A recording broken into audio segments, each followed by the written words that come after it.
Hello friends, good morning to you all. Today I am taking here new chapter of CDP, Learning and Acquisition, a most important chapter of CDP. First, I am talking about what is the concept of learning. Let's discuss. Learning is a process of acquiring new skills or knowledge and improving the existing skills. Learning क्या है? New skills को सीखना और नई knowledge को ग्रहण करना, ठीक है। और साथ ही साथ अपनी जो पहले से ही हमारे पास जो स्किल्स हैं और नॉलेज है उन्हें बढ़ाना। देखिए, जो हमारी नॉलेज है उसमें और नॉलेज को एडप्ट करना, ये क्या हो गया हमारा लर्निंग, ठीक है। And individual undergoes a change in his or her knowledge and behaviour of learning. देखिए, जो प्रत्येक इंसान के जो है वो नॉलेज और बिहेवियर में चेंजेस आते हैं लर्निंग के दौरान, ठीक है। Everyone is different from one another in acquiring skills means everyone has different rate और स्पीड। देखिए, प्रत्येक इंसान जो है या प्रत्येक बच्चा जो है वो एक दूसरे से भिन्न है, ठीक है, क्योंकि उसकी वो किस तरीके से स्किल्स को सीखता है, ठीक है। और सबकी रेट, जैसे कि कोई जल्दी सीखता है, कोई धीरे सीखता है, सबकी स्पीड अलग अलग होती है लर्निंग की। Person learning experience affected by environment, learning ability, motivation, teacher capability. Person की जो लर्निंग एक्सपीरियंस किससे अफेक्ट होते हैं, किससे प्रभावित होते हैं, उसका एनवायरनमेंट है या नहीं है पढ़ने के लिए सही, लर्निंग एबिलिटी कितनी है, वो कितना लर्न कर सकता है, और मोटिवेशन मिल रहा है या नहीं परिवार से, टीचर से,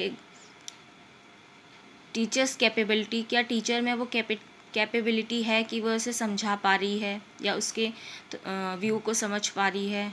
ये सब चीज़ें लर्निंग के अंदर आती हैं, ठीक है। अब हम पढ़ेंगे types of learning. There are 3 types of learning. First है मोटर लर्निंग, ठीक है। Most of our activities in day to day life refer to motor activities.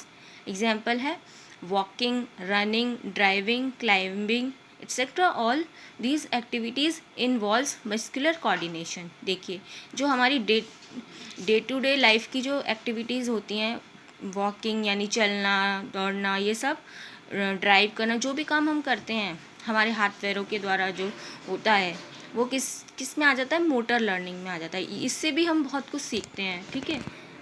Next है हमारा वर्बल learning.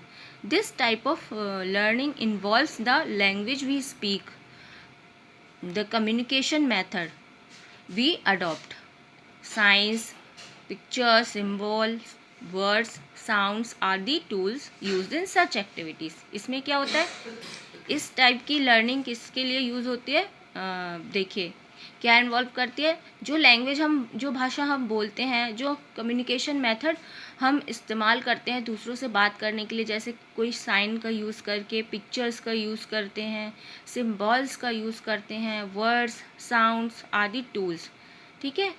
तो ऐसी जो एक्टिविटीज़ होती हैं वो वर्बल लर्निंग के अंतर्गत आती हैं। नेक्स्ट है आपकी conceptual learning. In this form of learning, we require higher order mental processes like thinking, reasoning, intelligence. With use of these, child learns different concept, ठीक है। क्या है ये, क्या कहना चाह रहे हैं कि हायर मेंटल ऑर्डर प्रोसेस, इसमें हम अपने दिमाग का यूज़ करते हैं, बच्चा अपने दिमाग का यूज़ करता है, मतलब सोचना, थिंकिंग, रीजनिंग, तर्क करना, इंटेलिजेंस का यूज़ कि वो काम करना चाहिए कि नहीं करना चाहिए, इस तरीके की सभी जो दिमाग से सोचने वाली चीज़ें होती हैं वो इस लर्निंग में यूज़ होती हैं, ठीक है। और जो इनके द्वारा ही चाइल्ड क्या करता है, डिफरेंट कॉन्सेप्ट को लर्न करता है। नेक्स्ट है फैक्टर अफेक्टिंग लर्निंग, ठीक है। जो फैक्टर लर्निंग को अफेक्ट करते हैं वो कौन से होते हैं, देखिए कितने टाइप्स के होते हैं, डिवाइडेड इन 3 कैटेगरीज। पहला है factor related to learner. Learners जो होते हैं सीखने वाले, उनसे संबंधित फैक्टर क्या है, learner motivation determines the intensity of learning. Learner का मोटिवेशन कैसा है, ठीक है, सीखने के लिए, क्या उसे मोटिवेशन मिल रहा है या नहीं मिल रहा है। लर्नर एफिशिएंसी है और मेंटल कैपेसिटी, उसकी मेंटल कैपेसिटी कितनी है चीज़ों को समझने की, ठीक है।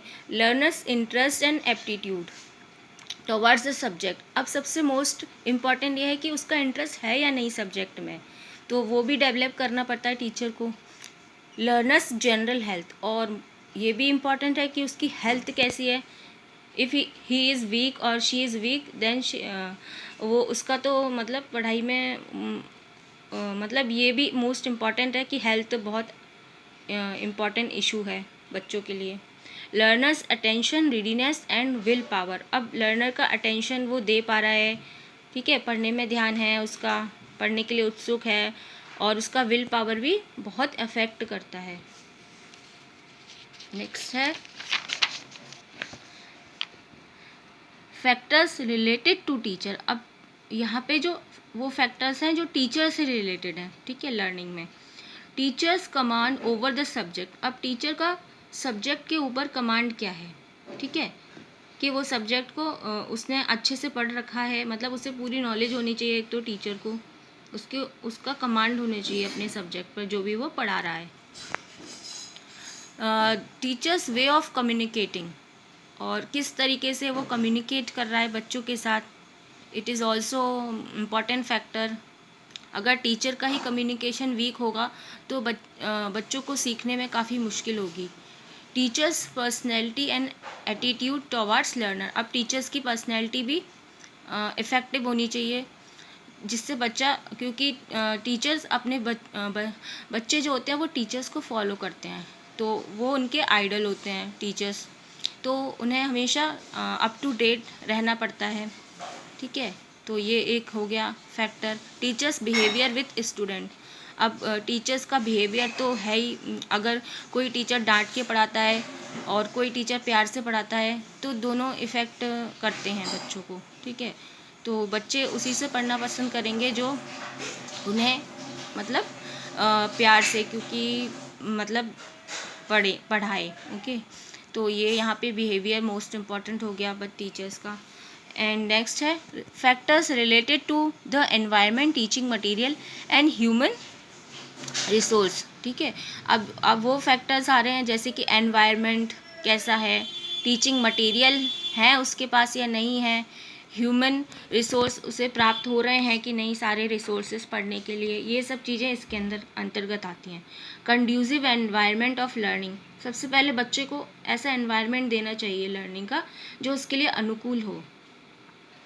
Structure and size of classroom, अच्छा उसे क्लासरूम का साइज भी ठीक ठाक होना चाहिए ताकि बच्चे यहाँ पे खिड़कियाँ, दरवाजे और मतलब ब्लैक बोर्ड, अच्छी व्यवस्था हो सिटिंग की, बच्चों के लिए पानी खाना सबकी व्यवस्था अच्छे से हो, और हवा पानी सब कुछ। Home environment of the learner, home environment भी होना चाहिए कहीं, मतलब बच्चे का पढ़ने के लिए अनुकूल होना चाहिए। availability of appropriate subject material to facilitate the learning process, subject material होना चाहिए उसके पास, सब कुछ उसकी अवेलेबिलिटी होनी चाहिए, ठीक है। तो ये सब चीज़ें इफ़ेक्ट करती हैं लर्निंग को। In next video I will come with another subject.